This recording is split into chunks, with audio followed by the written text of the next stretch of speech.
Oke, sekarang untuk nomor 31 ya. Usaha yang harus diberikan untuk menaikkan kecepatan sebuah partikel bermassa m dari 0,6 c menjadi 0,8 c adalah sebesar berapa? Ya. Nah, dimana untuk m ini adalah massa ketika bendanya diam ya. Jadi ketika bendanya diam itu m, terus habis itu digerakkan dari 0,6 c jadi 0,8 c. Nah, jadi ditanya, berarti usaha itu adalah perubahan energi. Terjadi perubahan energi apa sih? Ya, pasti karena berhubungan dengan bergerak adalah terjadi perubahan energi kinetik. Nah, berarti di sini adalah EK 2 dikurang EK 1. Nah, tapi untuk mencari EK, kita tidak bisa menggunakan rumus seperti biasa. Karena dalam teori relativitas, untuk mencari EK itu ada rumusnya sendiri. EK itu sama dengan energi dikurang energi 0, E0, alias EK-nya ini adalah energi kinetik yang dihasilkan itu adalah M aksen kali C dikurang M0C, gitu kurang lebih ya. Jadi ini adalah energi setelah mengalami relativitas gitu ya. Kalau E0 ini adalah energi ketika bendanya diem gitu. Nah, atau gitu kalau dibikin secara bahasa, energi kinetik ini sama dengan energi total dikurang energi diam ya. Energi total dikurang energi diam. Nah, sekarang berarti kan energi diam itu, nah, untuk mencari energi diamnya nanti kalau misalkan apa kita bisa bilang sama, bisa ya, karena kan kalau berdasarkan ini energi diam itu karena kan kalau untuk energi diam itu adalah M0 dikali C gitu ya, kurang lebih. Nah, kenapa? Karena kalau ketika bendanya bergerak dengan mendekati kecepatan cahaya, maka yang akan berubah adalah nilai M-nya.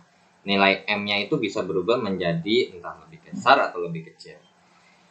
Oke, berarti di sini sebenarnya kalau kalian mau pakai teori seperti itu kalian boleh ya. Berarti di sini kan W berarti EK2 itu adalah E2 dikurang E02 gitu ya. Jadi E0 di kondisi kedua dikurang sama E dikurang E1 dikurang E01. Nah, sehingga berarti W-nya sama dengan ini coret karena berhubung sama. Berarti E2 dikurang E1. Gitu. Nah, tinggal berarti E2-nya itu adalah energi total yang kondisi pertama. Berarti M aksen 2 dikali C dikurang Sorry, ini kok MC doang sih. Sorry, ada kuadratnya ya. Nah, ketinggalan kuadratnya. Pangkat 2. Nah, MC kuadrat dikurang M1 aksen C kuadrat. Nah, berarti di sini permasalahannya kita tinggal cari. Berarti W-nya ini sama dengan M2 aksen dikurang M1 aksen dikali C kuadrat. Gitu ya. Emang ya?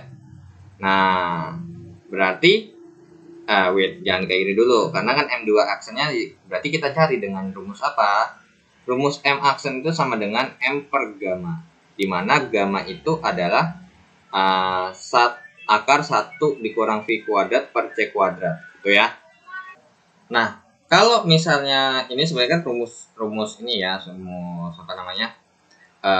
Pythagoras. Cuman kalau misalnya ini sebenarnya kalau kalian udah tahu nih ya, Pak, triknya tuh seperti ini. Kalau misalnya V-nya itu 0,6 C, maka gamma-nya itu pasti 0,8. Kalau V-nya 0,8 C, pasti gamma-nya itu 0,6. Itu udah sesuatu yang udah tidak terbantahkan lagi. Dapat dari mana? Oke. Kalau misalnya ini kita kerjakan di sini aja ya. Nah, kita kerjakan di sini. Berarti untuk gamma itu kan akar dari 1 kurang V kuadrat kurang C kuadrat. Kalau kita masukin langsung hitung aja ya. Berarti akar dari 1 dikurang 0,6 kuadrat itu 0,36 C kuadrat per C kuadrat. Sehingga berarti sama dengan akar 1 dikurang 0,36. Jawabannya pasti 0,8. Karena 0,64. Begitu juga sama ini gamanya sama dengan akar dari 1 dikurang V kuadrat per C kuadrat. Berarti gamanya sama dengan, gitu ya, sama dengan akar dari 1 dikurang 0,64 C kuadrat per C kuadrat sama dengan akar 1 dikurang 0,64. Berarti 0,36, yaitu adalah 0,6 gitu. Jadi kalian kalau mau ngapalin ya monggo, nggak apa-apa. Nah, ya udah, berarti di sini kita nggak usah langsung cari gamanya ya, udah ada ya gamanya di sini. Berarti untuk yang pertama M2 aksen itu berarti M per gamanya adalah berhubung yang kedua itu 0,8, berarti gamma yang kedua ini M2 per gamma 2, berarti M2 aksen sama dengan M per gamma 2 nya adalah 0,6. Berarti M2 aksennya adalah berapa nih? Kan kita tahu bahwa ini kan 3/5 ya. Berarti jadinya 5/3 M. Oke. Nah, untuk M1 aksennya berarti M1 per gamma 1. Berarti M1 aksen sama dengan M per gammanya adalah 0,8. Berarti kan 0,8 ini adalah 4/5. Berarti kalau dibalik jadinya pasti 5/4 ya. 5/4 M. Ya udah, berarti tinggal kita masukkan ke sini. 5/3 M, ya 5/3 M C kuadrat dikurang 5/4 MC kuadrat.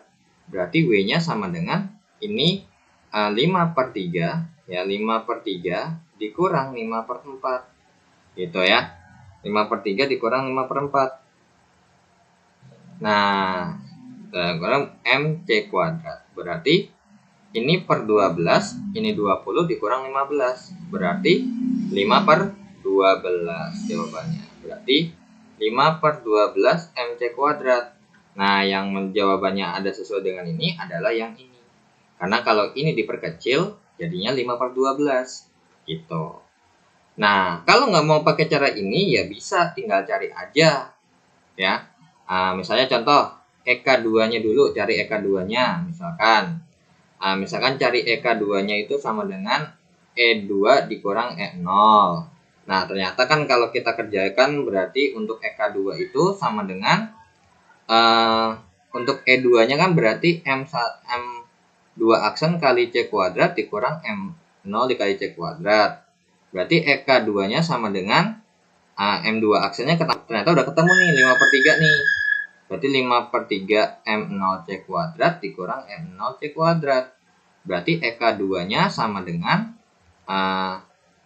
5/3 dikurang 1 gitu. Dikurang 1 M0 C kuadrat. Atau MC kuadrat aja juga nggak apa-apa ya.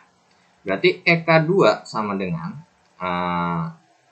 5/3 kurang 1. Ya, berapa? 2/3 ya. 2/3 MC kuadrat.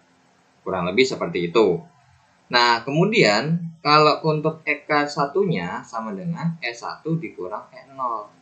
Nah, berarti di sini EK1-nya sama dengan ya sama. Berarti M1 aksen kali C kuadrat dikurang MC kuadrat.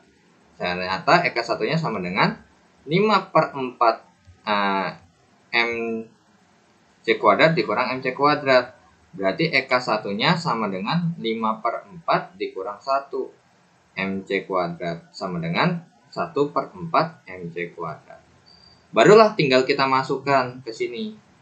Berarti 2/3 MC kuadrat dikurang 1/4 MC kuadrat. Tinggal hitung deh.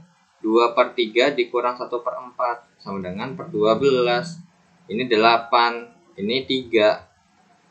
Sama dengan 5/12. Jawabannya sama 5/12. Gitu loh. Jadi jawabannya adalah akan sama sini, 5/12 MC kuadrat. Dan karena berhubung nggak ada yang bentuk paling sederhana, kan kalau kalian lihat di sini tuh ada yang nggak bentuk paling sederhana. Contoh kayak misalnya nih yang C ini kan kalau kita bisa rubah bentuknya jadinya berarti 5/6, ya kan? Terus ini juga sama, kalau diperkecil jadinya 5/24. Ini 5/12. Jadi jawabannya yang B kita pilih. Oke, next kita lanjut ya ke soal nomor 32. Nah, oke. Untuk nomor 32, radioaktif ya, memiliki waktu paruh atau T setengah. Nah, T setengahnya adalah 12 jam. Kemudian, jika suatu sampel terdiri dari awalnya adalah M0 gram inti atom A, maka selama waktu T 48 jam, berarti untuk T1 sama dengan 48 jam, dan T2-nya adalah 60 jam, maka yang ditanya adalah banyak inti yang meluruh sebanyak berapa. Yang meluruh sebanyak berapa untuk antara 48 dan 30. Jadi kalau kita bikin timeline-nya itu seperti ini. Ini ketika awal, T-nya sama dengan 0. Kemudian ketika ini T-nya sama dengan 48 dan T-nya sama dengan 60 gitu ya. T2, ini T1. Nah, berarti yang ditanya tuh cuma dari sini ke sini doang nih. Meluruh sebanyak berapa? Nah, berarti kita bisa dengan mudah dengan mencari ini atau massa yang meluruh ya, M luruh itu, nah M luruh gitu ya, M luruh ini berarti kita bisa hitung dengan cara menghitung M aksen M terakhir ketika 60 itu berapa dan yang 48 itu berapa. Jadi kita bisa bikin persamaan bahwa M luruh itu sama dengan M60 jam atau M2 dikurangkan dengan M1. Nah, di mana untuk mencari M2 ini adalah, nah ingat ya, ini kan yang ditanya adalah yang meluruh ya, bukan yang bukan akhirnya. Karena pasti di logikanya di dikit dong ya. Atau juga sebenarnya bisa juga sih. M2 ini atau misalnya nih dari sini ke sini ini sisanya 1/5. Ternyata dari sini ke sini 1/4. Maka dari 1/4 ke 1/5 itu berapa? Nah, bisa juga kan?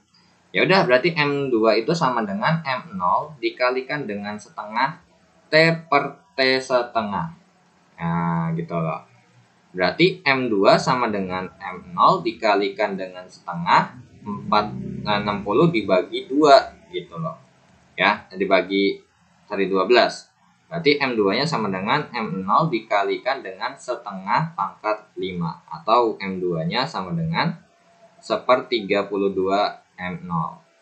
Tapi untuk yang ini ya, kita pakainya masih yang ini aja ya, yang meluruh ya. Nah, kalau M1-nya itu adalah M0 dikalikan setengah T per T1/2. Jadi M1-nya sama dengan M0 dikalikan setengah 48/12. Berarti M1 sama dengan M0 dikalikan setengah pangkat 4. Berarti M1-nya adalah 1/16 M0.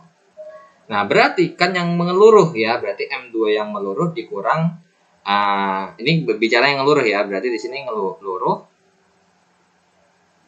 M2 kurang M1 yang luruh. Nah, ya, yang luruh. Berarti M luruh sama dengan, kalau M2 yang luruh itu berarti M0 dikurang 1/32 M0 gitu ya. Jadi 1/32 M0. Kemudian dikurang juga sama yang namanya M0. M0 dikurang 1/16 M0 ya.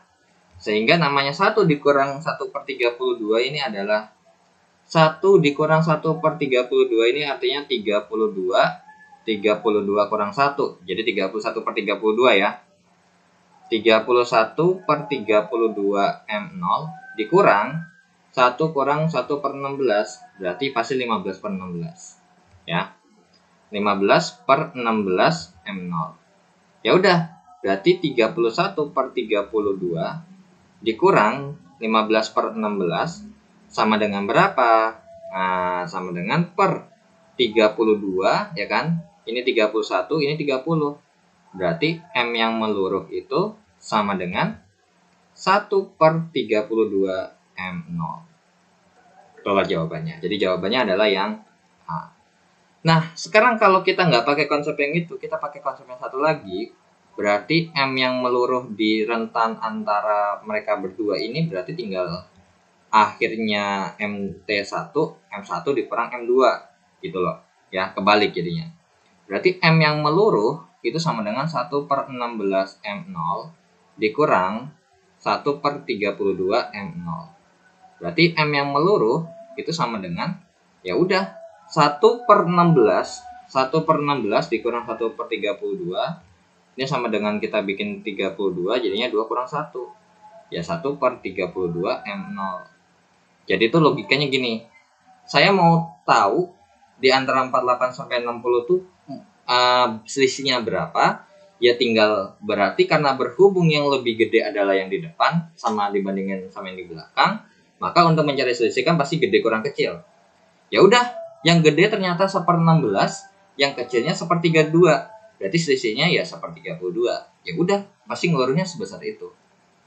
Gitu loh, ya. Jadi jawabannya 1/32 M0 atau jawabannya juga sama ya. Oke. Next, kita lanjut ke soal nomor 33. Oke, kita lanjut ya ke soal nomor 33.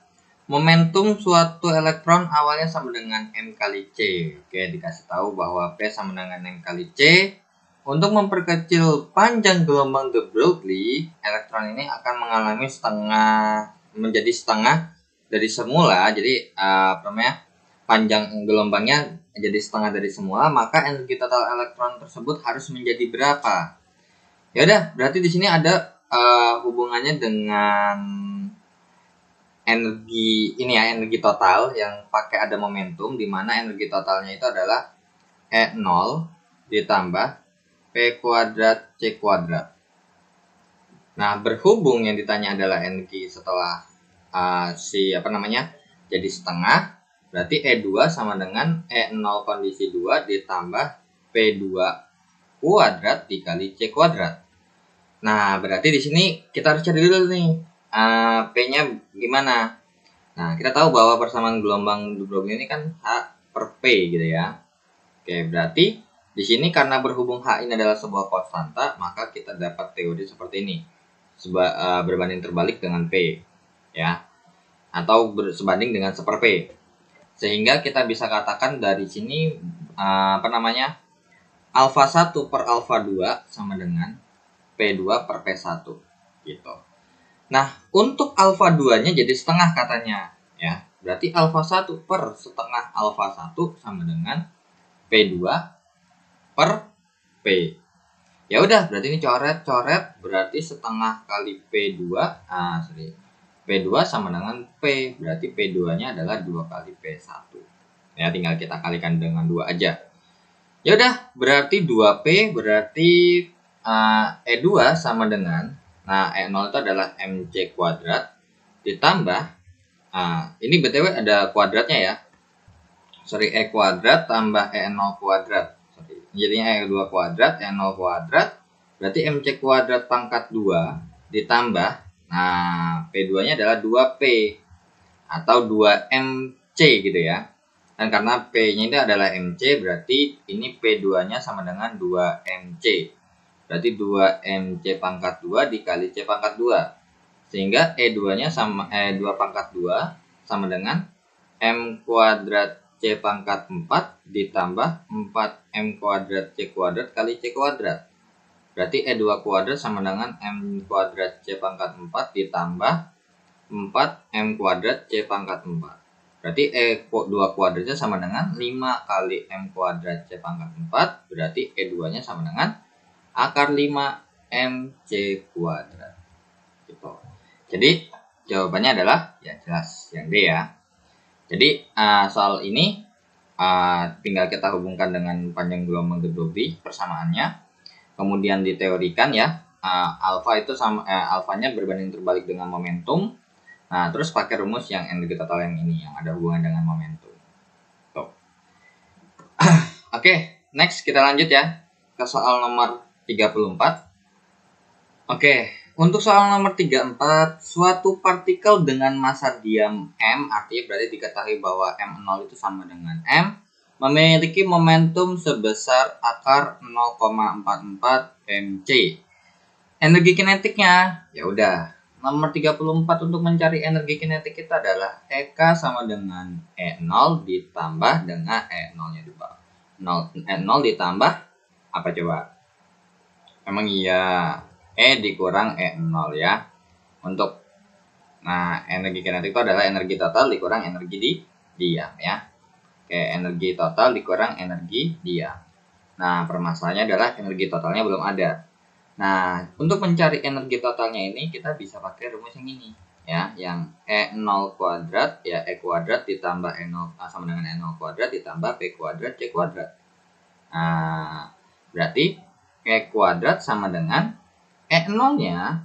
Nah, E0 itu adalah MC kuadrat pangkat 2. Nah, ditambah P-nya itu adalah akar 0,44 MC pangkat 2 C pangkat 2. Berarti E kuadrat sama dengan M kuadrat C pangkat 4 ditambah 0,44 M kuadrat C pangkat 4 gitu ya, langsung aja.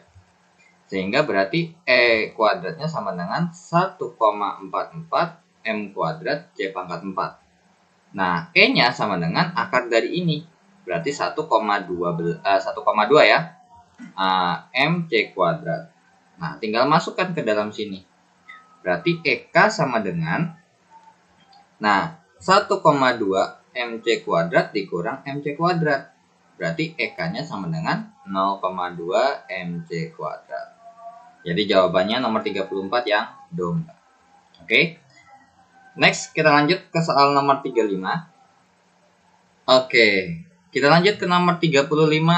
Diberikan soal 2 buah satelit M dan N masing-masing mengitari planet P yang berbentuk bola dengan ketinggian berturut-turut. Oke, berarti diketahui bahwa HM ya. Diketahui bahwa di nomor 35 itu ada HM sama dengan 1000 km dan HN itu sama dengan 6000 km. Nah, kemudian periode planet. Oke, T-nya M itu 8 jam dan T-nya yang N itu adalah 27 jam. Yang ditanya adalah jari-jari planet P atau RP ya. Sama dengan berapa sih?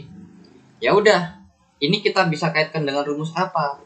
Nah, ada T, ada H, ya kan? Nah, di sini untuk periode seperti ini kita kaitkan dengan hukum 3 Kepler, rumus hukum 3 Kepler. Ya, hukum 3 Kepler itu rumusnya adalah seperti ini. T1 kuadrat per R1 pangkat 3 sama dengan T2 pangkat 2 per R2 pangkat 3 itu adalah selalu konstan ya. Selalu konstan. Ya udah, berarti di sini kalau kita bikin T1 berarti T1 per T2 pangkat 2 ya, pangkat 2 seperti ini sama dengan R1 pangkat 3 per R2 pangkat 3. Ya udah, dari sini kita bisa lanjutkan membentuk persamaan seperti ini. T1 per T2 pangkat 2 sama dengan R1 per R2 pangkat 3. Ya, terserah nanti pakai yang mana. Nah, sekarang kalau misalnya kita lihat kan ada T di sini, berarti kita mendingan pakai yang ini aja ya. Ya udah, kita lanjutkan berarti T1 berarti Tm per Tn pangkat 2 sama dengan Rm per Rn pangkat 3. Nah, berarti ini adalah 8 per 27 pangkat 2 sama dengan Rm-nya berarti Rm-nya itu jarak si M ya. Jarak si M itu ingat ya, kalau untuk mencari jarak itu kalian kalau digambar itu cara gambar nih begini kalau digambar ya. Misalkan ini adalah planet P-nya. Terus habis itu kemudian ini adalah satelitnya ya, kemudian ini ada 2 satelit ya. Jadi untuk menghitung jarak yang R-nya ini harus dihitung dari pusat planet tersebut. Jadi ini kita bisa hitung seperti ini. Nah, kemudian kalau yang ini kurang lebih seperti ini. Dan kita tahu bahwa ini kan sama-sama R ya. Sama-sama R. R-nya si planet. Cuman bedanya adalah si ini ada ketinggian dari sini ke sini, kalau kita bisa bilang ini yang 1000 ya berarti ya. Nah, berarti dari sini ke sini ya. Nah, dari sini ke sini itu adalah R tambah 1000. Kemudian ini yang 6000. Berarti dari sini ke sini adalah yang R-nya ditambah 6000. Ya udah, berarti kita masukkan yang M itu yang 1000, berarti R tambah 1000 per R ditambah 6000 pangkat 3. Ya udah, kita akar pangkat 3 kan kiri, akar pangkat 3 kan kanan supaya hilang ya pangkat 3 di sebelah kanan. Ya udah, berarti ini jadinya akar pangkat 3 dari 64, atau kita bikin begini nih. 8 kali 8 per 27 dikali 27 sama dengan R tambah 1000 per R tambah 6000. Nah, ini ingat ya, pangkat maupun akar pangkat berapapun, kalau akar ini bisa langsung aja satu-satu. Akar pangkat 8 2 kali 2 per 3 kali 3 sama dengan R tambah 1000 per R tambah 6000 ya. Itu 6000 ya, bukan 600. Sehingga 4 per 9 sama dengan R tambah 1000 per R tambah 6000. Ya udah, tinggal kita kali silang. Sehingga hasilnya berarti 4R ditambah 24.000 sama dengan 9R ditambah 9.000. Nah, berarti atau kita tukar aja ya. Nah, kita tukar dulu yang gede dulu yang kita kali. 9R tambah 9.000 sama dengan 4R ditambah 24.000. Sehingga 9R dikurang 4R sama dengan 24.000 dikurang 9.000. Nah, 5R sama dengan 15.000. Berarti R-nya adalah 15.000 per 5 sama dengan 3.000 kilometer ya. Jadi nomor 35 jawabannya adalah yang C. Oke. Ya dah. Jadi untuk jarak ya, jarak suatu satelit atau apapun itu pasti ngitungnya jarak suatu benda ya dari sebuah planet itu dihitung dari pusat dari planet tersebut ya. Jadi kayak misalnya mungkin jarak dari bumi, jarak benda, suatu benda di atas permukaan bumi itu artinya berarti ketinggian ditambah jari-jarinya bumi gitu. Oke, ya udah, sekian untuk pembahasan UTU UGM 2018 ya untuk fisika kode 576. Semoga ilmunya bermanfaat. Wassalamualaikum warahmatullahi wabarakatuh. Bye bye everybody.